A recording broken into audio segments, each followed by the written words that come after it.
PAN India ಮಟ್ಟದಲ್ಲಿ ಮೊದಲ ಬಾರಿಗೆ ಜೋಗಿ ಪ್ರೇಮ್ ಅವರು ನಿರ್ದೇಶನ ಮಾಡ್ತಾ ಇರುವಂತಹ ಮೊದಲ ಸಿನಿಮಾ ಅಂದ್ರೆ ಅದು KDA. ಪ್ರೇಕ್ಷಕರನ್ನ ಯಾವ ರೀತಿ ಥಿಯೇಟರ್ಗೆ ಕರೆಸಬೇಕು ಅನ್ನೋದು ಸಹ ಪ್ರೇಮ್ ಅವರಿಗೆ ತುಂಬಾ ಚೆನ್ನಾಗಿ ಗೊತ್ತಿದೆ.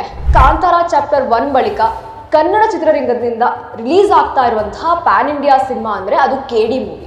KD ಸಿನಿಮಾವನ್ನ ಮುಗಿಸೋದಕ್ಕೆ ಜೋಗಿ ಪ್ರೇಮ್ ಅವರು ಹೆಚ್ಚು ಕಡಿಮೆ 3 ವರ್ಷಗಳನ್ನ ತೆಗೆದುಕೊಂಡಿದ್ರು. KD ರಿಲೀಸ್ ಬಗ್ಗೆ ಮಾತ್ರ ಜೋಗಿ ಪ್ರೇಮ್ ಅವರು ಎಲ್ಲೂ ಸಹ ಮಾತಾಡ್ತಾ ಇಲ್ಲ. ಯಾಕಂದ್ರೆ ಹೆಚ್ಚು ಕಡಿಮೆ 3 ವರ್ಷದಿಂದ ನಿರ್ಮಾಣ ಮಾಡ್ತಾ ಇರುವಂತಹ ಈ ಸಿನಿಮಾ ಬಿಡುಗಡೆ ಬಗ್ಗೆ ಇನ್ನೂ ಸಹ ಯಾವುದೇ ಕ್ಲಾರಿಟಿ ಸಿಕ್ಕಿಲ್ಲ. ಹಾಯ್ ಹಲೋ ನಮಸ್ಕಾರ, ನೀವು ನೋಡ್ತಾ ಇದ್ದೀರಾ ಸ್ಪೀಡ್ ಪ್ಲೇಸ್ ಕರ್ನಾಟಕ. ನಾನು ಸುಷ್ಮಿತಾ ನಟರಾಜ್. ಇದೀಗ ಸ್ಯಾಂಡಲ್ವುಡ್ನ ಮತ್ತೊಂದು ಬಿಗ್ ಬಜೆಟ್ ಸಿನಿಮಾ KD. ಈ ಮಲ್ಟಿ ಸ್ಟಾರ್ ಸಿನಿಮಾದ ರಿಲೀಸ್ ಡೇಟ್ ಧ್ರುವ ಸರ್ಜಾ ಅಭಿಮಾನಿಗಳಿಗೆ ಸ್ವಲ್ಪ ಮರೀಚಿಕೆಯೇ ಆಗ್ಬಿಟ್ಟಿದೆ. ಇದು ಧ್ರುವ ಸರ್ಜಾ ನಟಿಸಿರುವಂತಹ 2ನೇ ಪ್ಯಾನ್ ಇಂಡಿಯಾ ಸಿನಿಮಾ. ಇನ್ನೊಂದು ಕಡೆ ಜೋಗಿ ಪ್ರೇಮ್ ನಿರ್ದೇಶಿಸಿರುವಂತಹ ಮೊದಲ ಸಿನಿಮಾ ಇದು. ಪ್ಯಾನ್ ಇಂಡಿಯಾ ಮಟ್ಟದಲ್ಲಿ ಮೊದಲ ಬಾರಿಗೆ ಜೋಗಿ ಪ್ರೇಮ್ ಅವರು ನಿರ್ದೇಶನ ಮಾಡ್ತಾ ಇರುವಂತಹ ಮೊದಲ ಸಿನಿಮಾ ಅಂದ್ರೆ ಅದು KDA. ಹೀಗಾಗಿ ಇವರಿಬ್ಬರ ಕಾಂಬಿನೇಷನ್ ಅಲ್ಲಿ ರಿಲೀಸ್ ಆಗ್ಬೇಕಾಗಿರುವಂತಹ ಸಿನಿಮಾ ನೋಡೋದಕ್ಕೆ ನಿಜಕ್ಕೂ ಸಿನಿ ಪ್ರಿಯರು ತುದಿಗಾಲಲ್ಲಿ ನಿಂತಿದ್ದಾರೆ ಅಂದ್ರೂ ತಪ್ಪಾಗಲ್ಲ. ಯಾಕಂದ್ರೆ ಸುಮಾರು 3 ವರ್ಷಗಳಿಂದ ಕ್ಯೂರಿಯಾಸಿಟಿ ಕ್ರಿಯೇಟ್ ಮಾಡ್ತಾ ಇರುವಂತಹ ಸಿನಿಮಾ ಅಂದ್ರೆ KDA. ಇನ್ನು ಧ್ರುವ ಸರ್ಜಾ ಅಭಿಮಾನಿಗಳಾಗಿರ್ಬೋದು, ಪ್ರೇಮ್ ಅವರ ಅಭಿಮಾನಿಗಳಾಗಿರ್ಬೋದು ಸಿಕ್ಕಾಪಟ್ಟೆ ತುದಿಗಾಲಲ್ಲಿ ನಿಂತ್ಕೊಂಡು ಕಾಯ್ತಾ ಇದ್ದಾರೆ ಅಂದ್ರೂ ತಪ್ಪಾಗಲ್ಲ.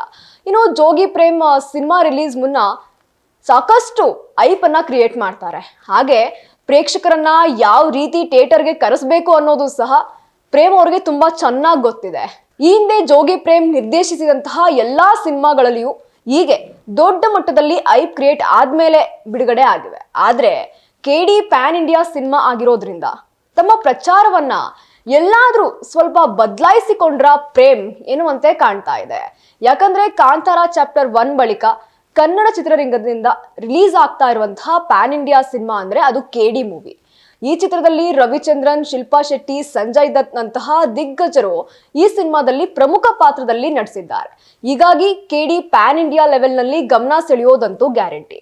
ಅದಕ್ಕೆ ಜೋಗಿ ಪ್ರೇಮ್ ಮಾಸ್ಟರ್ ಪ್ಲಾನ್ ಏನಾದ್ರೂ ಮಾಡ್ಕೊಂಡಿದ್ದಾರಾ ಎನ್ನುವ ಒಂದಷ್ಟು ಅನುಮಾನವೂ ಸಹ ಇದೀಗ ಮೂಡ್ತಾ ಇರುವಂತದ್ದು. ಇನ್ನು ಸಿನಿಮಾದ ಕೈಗನ್ನಡಿಯಂತೆ ಇರುವಂತಹ ಹಾಡುಗಳ ಮೂಲಕ ಆರಂಭದಲ್ಲಿ ಪ್ರಚಾರವನ್ನ ಪ್ರೇಮ್ ಅವರು ಮಾಡ್ತಾ ಇದ್ದಾರೆ.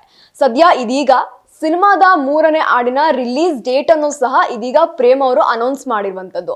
ಯಾಕಂದ್ರೆ KD ಸಿನಿಮಾವನ್ನ ಮುಗಿಸೋದಕ್ಕೆ ಜೋಗಿ ಪ್ರೇಮ್ ಅವರು ಹೆಚ್ಚು ಕಡಿಮೆ 3 ವರ್ಷಗಳನ್ನ ತೆಗೆದುಕೊಂಡಿದ್ರು. ಆದ್ರೆ ಇದೀಗ ಸಿನಿಮಾ ಕಂಪ್ಲೀಟ್ ಆಗಿದೆ. ಆದ್ರೂ ಸಹ ಬಿಡುಗಡೆ ಬಗ್ಗೆ ಯಾವುದೇ ಸುಳುವನ್ನ ಬಿಟ್ಕೊಟ್ಟಿಲ್ಲ. ಹಾಗಂತ ಧ್ರುವ ಸರ್ಜಾ ಅಭಿಮಾನಿಗಳು ಏನೂ ತಲೆ ಕೆಡಿಸ್ಕೊಳ್ಬೇಕಾಗಿಲ್ಲ. ಅವರ ಬೇಸರವನ್ನ ಸ್ವಲ್ಪವಾದ್ರೂ ಕಮ್ಮಿ ಮಾಡ್ಬೇಕು, ಬೇಸರವನ್ನ ಹೋಗ್ಲಾಡಿಸ್ಬೇಕು ಅಂತ ಪ್ರೇಮ್ ಅವರು ಸಿನಿಮಾದ ಅಣ್ತಮ್ಮ ಜೋಡೆತ್ತು ಕಣೋ, ಜೀವನವನ್ನ ಸಮನಾಗಿ ಎಳಿಬೇಕು ಕಣೋ ಎನ್ನುವಂತಹ 3ನೇ ಹಾಡನ್ನ ರಿಲೀಸ್ ಮಾಡೋದಕ್ಕೆ ಇದೀಗ ಮುಂದಾಗಿದ್ದಾರೆ. ಅಂದಾಗೆ KD ಸಿನಿಮಾದ ಈ ಹಾಡನ್ನ ಹೊಸ ವರ್ಷದ ಸಂಭ್ರಮದಲ್ಲಿರುವಂತಹ ಸಿನಿ ಪ್ರಿಯರಿಗೆ ಬಿಡುಗಡೆ ಮಾಡಲಾಗ್ತಾ ಇದೆ. ಕ್ರಿಸ್ಮಸ್ ಮುಗಿದ ಮಾರನೇ ದಿನ ಅಂದ್ರೆ ಡಿಸೆಂಬರ್ 26ರಂದು KD ಸಿನಿಮಾದ 3ನೇ ಹಾಡು ಕನ್ನಡ ಸೇರಿದಂತೆ ಹಿಂದಿ, ತೆಲುಗು, ತಮಿಳ್ ಹಾಗೂ ಮಲಯಾಳಂನಲ್ಲಿ ಒಟ್ಟು 5 ಭಾಷೆಯಲ್ಲಿ ರಿಲೀಸ್ ಮಾಡಲಾಗ್ತಾ ಇದೆ. ಕನ್ನಡದಲ್ಲಿ ಅಣ್ತಮ್ಮ ಜೋಡೆತ್ತು ಕಣೋ ಅಂತ ಶುರುವಾಗುವಂತಹ ಈ ಹಾಡನ್ನ ಸ್ವತಃ ಜೋಗಿ ಪ್ರೇಮ್ ಅವರೇ ಆಡಿದ್ದಾರೆ. ಈ ಹಿಂದೆ ಸಹ ದಿ ವಿಲನ್ ಮೂವಿಯಲ್ಲೂ ಸಹ ಜೋಗಿ ಪ್ರೇಮ್ ಅವರು ತಮ್ಮ ಧ್ವನಿಯನ್ನ ಕೊಟ್ಟಿದ್ರು. ಅಲ್ಲೂ ಒಂದು ಸಾಂಗ್ ಅನ್ನ ಆಡಿದ್ರು. ಅದು ಕೂಡ ಸಿಕ್ಕಾಪಟ್ಟೆ ಐಪ್ ಕ್ರಿಯೇಟ್ ಮಾಡಿ ಒಳ್ಳೆ ಫೇಮ್ ಅನ್ನ ಪಡ್ಕೋತು. ಅದೇ ರೀತಿಯಾಗಿ ಇದೀಗ KD ಮೂವಿಯಲ್ಲೂ ಸಹ ಜೋಗಿ ಪ್ರೇಮ್ ಅವರು ಅಣ್ತಮ್ಮ ಜೋಡೆತ್ತು ಕಣೋ ಎಂಬ ಹಾಡನ್ನ ಇದೀಗ ಸ್ವತಃ ಜೋಗಿ ಪ್ರೇಮ್ ಅವರೇ ಆಡಿದ್ದಾರೆ. ಇನ್ನು ಮಂಜು ಗೌಡ ಅವರು ಸಾಹಿತ್ಯವನ್ನ ರಚಿಸಿದ್ದು, ಅರ್ಜುನ್ ಜನ್ಯ ಕಂಪೋಸ್ ಮಾಡಿರುವಂತಹ ಈ ಹಾಡು ಹೊಸ ವರ್ಷದ ಸಂಭ್ರಮದಲ್ಲಿ ಎಂಜಾಯ್ ಮಾಡೋಕೆ ಅಂತಾನೆ ರಚಿಸಲಾಗಿದೆ ಎಂಬ ಮಾತಂತೂ ಸಹ ಇದೀಗ ಕೇಳಿ ಬರ್ತಾ ಇರುವಂತದ್ದು. ಇನ್ನು ಹೊಸ ವರ್ಷದಲ್ಲಿ ಎಂಜಾಯ್ ಮಾಡೋದಕ್ಕೆ ಸಾಕಷ್ಟು ಜನ ಸ್ಕೆಚ್ ಹಾಕಿರ್ತಾರೆ. ಅಂತವ್ರಿಗಂತೂ ಈ ಹಾಡು ಕಿಕ್ ಕೊಡುತ್ತೆ ಅಂದ್ರೂ ತಪ್ಪಾಗಲ್ಲ. ಅದೇನೇ ಇದ್ರು KD ರಿಲೀಸ್ ಬಗ್ಗೆ ಮಾತ್ರ ಜೋಗಿ ಪ್ರೇಮ್ ಅವರು ಎಲ್ಲೂ ಸಹ ಮಾತಾಡ್ತಾ ಇಲ್ಲ. ಆದ್ರೆ ಈ ಹಿಂದೆ ಮಾತ್ರ ಸುದೀಪ್ ಅವ್ರ ಜೊತೆ ಒಂದು ಸಿನಿಮಾವನ್ನ ಮಾಡ್ತೀನಿ ಅಂತ ಹೇಳಿದ್ರು. ಆದ್ರೆ KD ಮೂವಿ ರಿಲೀಸ್ ಆದ್ಮೇಲೆ ಮಾಡ್ತಾರಾ? ಬಿಕಾಸ್ ಸುದೀಪ್ ಸಹ ಇದೀಗ BRB ಮೂವಿಯಲ್ಲಿ ಸಿಕ್ಕಾಪಟ್ಟೆ ಬ್ಯುಸಿ ಆಗಿರ್ತಾರೆ. ಆದ್ರಿಂದ KD ಮೂವಿ ರಿಲೀಸ್ ಆದ್ಮೇಲೆ ಮಾಡ್ತಾರಾ ಅಥವಾ ಈ ಮಿಡಲ್ ಅಲ್ಲೇ ಏನಾದ್ರೂ ಸ್ಟಾರ್ಟ್ ಮಾಡ್ತಾರಾ ಎಂಬುದು ಇನ್ನೂ ಸಹ ಗೊತ್ತಿಲ್ಲ. ಯಾಕಂದ್ರೆ ಹೆಚ್ಚು ಕಡಿಮೆ 3 ವರ್ಷಗಳಿಂದ ನಿರ್ಮಾಣ ಮಾಡ್ತಾ ಇರುವಂತಹ ಈ ಸಿನಿಮಾ ಬಿಡುಗಡೆ ಬಗ್ಗೆ ಇನ್ನೂ ಸಹ ಯಾವುದೇ ಕ್ಲಾರಿಟಿ ಸಿಕ್ಕಿಲ್ಲ.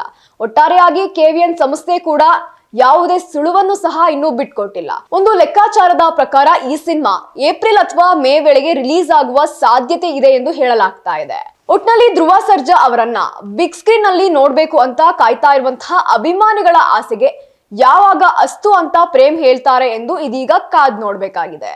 ಇದಾಗಿತ್ತು ಈ ಕ್ಷಣದ ಸುದ್ದಿ. ಮತ್ತಷ್ಟು ಅಪ್ಡೇಟ್ಸ್ಗಾಗಿ ನೀವು ನೋಡ್ತಾ ಇರಿ ಸ್ಪೀಡ್ ಪ್ಲಸ್ ಕರ್ನಾಟಕ. ನಿಮ್ಮಿಂದ ನಿಮಗಾಗಿ ನಿಮಗೋಸ್ಕರ.